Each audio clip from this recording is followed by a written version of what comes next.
में बड़ा अपडेट आपको बता देते हैं। सीबीआई का एक्शन तेज लगातार देख रहे हैं हम। सीबीआई की ओर से 3 और आरोपियों को गिरफ्तार किया गया है। गिरफ्तार तीनों मेडिकल के छात्र बताए जा रहे हैं। कुमार मंगलम, दीपेंद्र और शशि नाम है। 5 मई को हजारीबाग में मौजूद थे ये तीनों आरोपी। किंग पिन बताया जा रहा है शशि को पेपर लीक मामले का। तीनों को गिरफ्तार कर जाहिर है अब तीनों से पूछताछ सीबीआई की टीम की ओर से की जाएगी। अलग अलग कई कनेक्शंस पेपर लीक के भी सामने आए हैं। सीबीआई की टीम की ओर से 3 नई गिरफ्तारियां की गई हैं। कल ये गिरफ्तारियां सीबीआई की टीम की ओर से की गई। भरतपुर मेडिकल कॉलेज के 2 स्टूडेंट्स बताए जा रहे हैं जिन्हें गिरफ्तार किया गया है, जिनके नाम कुमार मंगलम बिश्नोई और दीपेंद्र कुमार है।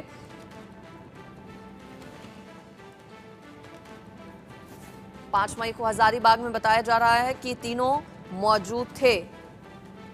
और चलिए इसी पर कर लेते हैं चर्चा, चूंकि कल एनटीए की ओर से रिवाइज्ड रिजल्ट भी डिक्लेयर किया गया है सुप्रीम कोर्ट के आदेश पर। मेरे साथ जुड़ गए हैं खास मेहमान, सुप्रीम कोर्ट से लॉयर विनीत जिंदल मेरे साथ जुड़ गए हैं। विनीत जी, आपका इंडिया न्यूज पर स्वागत है सबसे पहले। और सर, सबसे पहला सवाल मैं यही करना चाहूंगी, चूंकि कोर्ट के आदेश पर एनटीए की ओर से कल रिवाइज्ड रिजल्ट डिक्लेयर किया गया, सेंटर वाइज साथ ही साथ स्टेट वाइज।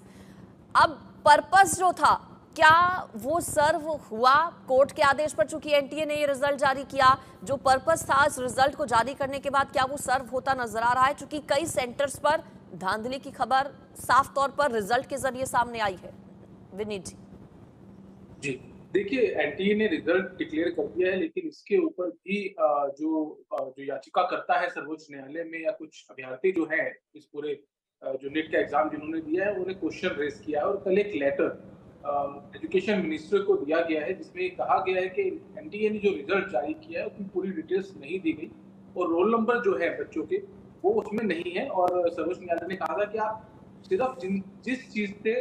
जो अभ्यर्थी जिन्होंने एग्जाम दिया था नीट का, उनका कोई भी आइडेंटिफिकेशन हो या नाम डिस्क्लोज नहीं करेंगे, अदरवाइज बाकी सारी डिटेल आप डिस्क्लोजर में देंगे। तो कहीं ना कहीं अभी भी एक जो संशय है, जो बच्चे जो याचिका करता है या जो बच्चों ने एग्जाम दिया था, जो बच्चे इस बात पे सवाल उठा रहे हैं कि एग्जाम जो हुआ वो धांधली और कितने बड़े पैमाने पर धांधली हुई, उसमें कहीं ना कहीं अभी भी एक डिस्क्रिपेंसी दिख रही है। और कल जब सुनवाई होगी तो इस मामले को भी मुझे लगता है याचिकाकर्ता उठाएंगे कि पूरा डिस्क्लोजर जो है वो एनटीए की तरफ से मार्क्स को लेकर नहीं दिया गया। और पर्पस यही था सर्वोच्च न्यायालय का ये आदेश देने का कि जो भी याचिका करता है या जो बच्चे जिनके दिमाग में ये बात है कि भाई बहुत बड़े पैमाने पे कोई गड़बड़ी हुई है, तो कोई ऐसी चीज अगर हो तो वो भी अपनी तरफ से सर्वोच्च न्यायालय के समक्ष उस बात को रख पाए, जिसको लेकर मुझे लगता है कि वो पर्पस जो है वो पर्पस कहीं ना कहीं डिफीट हुआ है। एनटीए का पूरा डिस्क्लोजर नहीं देगा। विनीत जी, चूंकि कई ऐसे सेंटर्स गुजरात के, राजस्थान के, गुजरात का राजकोट और राजस्थान के सीकर में बताया जा रहा है कि कई स्टूडेंट्स ऐसे हैं जिनके 700 प्लस मार्क्स आए हैं। अब चूंकि एनटीए की ओर से सिटी वाइज, सेंटर वाइज पूरा रिजल्ट सामने रख दिया गया है, क्या इससे जो स्केल है कि कितने बड़े पैमाने पर पेपर लीक हुआ और अलग अलग धांधलियां हुई, क्या ये क्लैरिटी आएगी इससे, आपको लगता है? हाँ, बिल्कुल बिल्कुल आएगी। देखिए, एक चीज जब आप खुले तौर पे पब्लिक के सामने रख देंगे तो बिल्कुल हर व्यक्ति जो जिसके मन में या जिसके दिमाग में कोई भी संशय है, वो बिल्कुल उस चीज को क्लैरिफाई करना चाहेगा। और याचिकाकर्ताओं ने बहुत मेहनत की है इस पूरे मामले को लाने के लिए, क्योंकि पहले ये कहा जा रहा था कि कोई गड़बड़ी नहीं हुई, लेकिन उसके बाद जब चीजें सामने आई हैं तो मैं कहूंगा कि मैं अप्रिशिएट करूंगा जिन लोगों ने याचिका फाइल की है उन लोगों की, कि उन्होंने इतना एफर्ट करके ये सब चीजें निकाली, जबकि कोई रिसोर्स नहीं था उनके पास ऐसा करने का। और अब जब पब्लिक के सामने एनटीए ने रिजल्ट रखा है तो मुझे लगता है बिल्कुल इस रिजल्ट के माध्यम से ये पता करना कहीं ना कहीं एक आसान तरीका होगा कि किस सेंटर पे इतने, एक ही सेंटर पे अगर बहुत सारे बच्चों के कोई एक एक्सट्रीम मार्क्स आए हैं, जैसे 700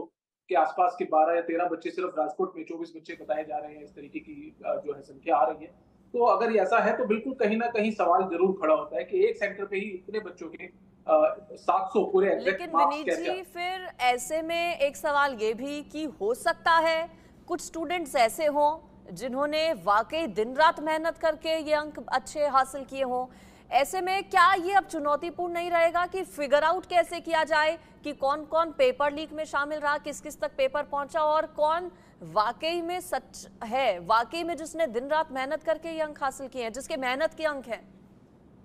जी, बिल्कुल देखिए मैं आपके चैनल पे लगातार इस बारे में बात कर रहा हूँ, मैं पहले दिन से कह रहा हूँ, इस पूरे मामले में कोई क्या कहता है इससे फ़र्क नहीं पड़ेगा, सीबीआई की जो इन्वेस्टिगेशन है, वो बहुत बड़ा रोल प्ले कर रही है, क्योंकि जितने भी एक्यूज़ जो अब तक पकड़े गए हैं, उन लोगों से क्या चीज़ें निकली हैं, उन्होंने किन-किन लोगों के नाम लिए हैं, पूरी चेन जो है मुझे लगता है कि बहुत करीब है, सीबीआई इस पूरे मामले को खोलने के करीब है, क्योंकि हर जगह से सीबीआई ने अरेस्टिंग की है और उस जाँच के अंदर जो चीज़ आएगी, उससे मुझे लगता है ये क्लैरिफ़ाई हो सकता है, हो जाएगा कि किन बच्चों को ये जो सुविधाएँ जो इन्होंने दी हैं, इल्लीगल तरीके से कि पेपर लीक करा के या पेपर जो सॉल्वर जो पकड़े गए हैं जिस तरीके से, जो सॉल्वर भी प्रोवाइड कराए गए हैं, तो मुझे लगता है कि बहुत आसानी होगी और जल्दी इस बात का भी खुलासा होगा कौन बच्चे हैं जिन्होंने इल्लीगल मीन्स से ये पेपर जो है वो क्लियर किए। विनीत जी, चूंकि कल भी सुप्रीम कोर्ट में सुनवाई होने वाली है 22 तारीख, उस पर भी निगाहें टिकी हैं। अब एनटीए की ओर से चूंकि रिजल्ट डिक्लेयर कर दिया गया है कोर्ट के आदेश पर, सेंटर वाइज और सिटी वाइज, कल की सुनवाई में क्या हो सकता है, अगर आप कुछ बता पाए दर्शकों के लिए? देखिए,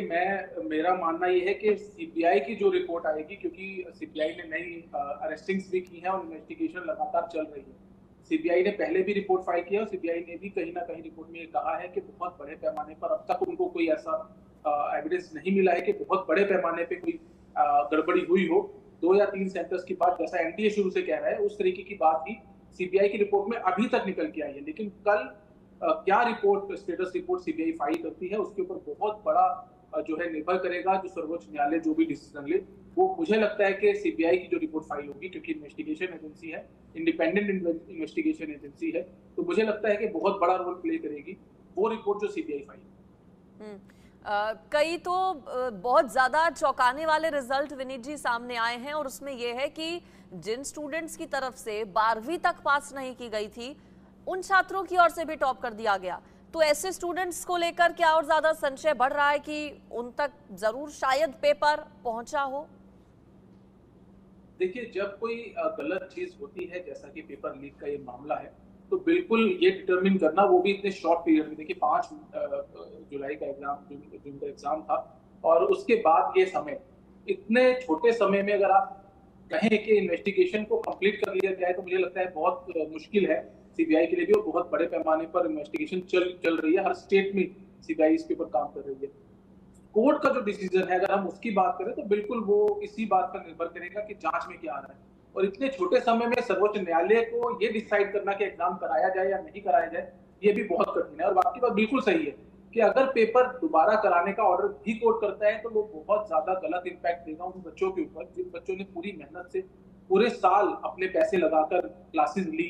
टाइम डिवोट किया और एक साल पूरा खराब करना किसी बच्चे का, मुझे लगता है कि बहुत बड़ा और बहुत मुश्किल सवाल जो है ये हम सबके सामने है कि किस तरीके से इस पूरे मामले को डील किया। लेकिन क्या लगता है कि री एग्जाम को लेकर, चूंकि कई याचिकाएं विनीत जी जो सुप्रीम कोर्ट में भी दाखिल की गई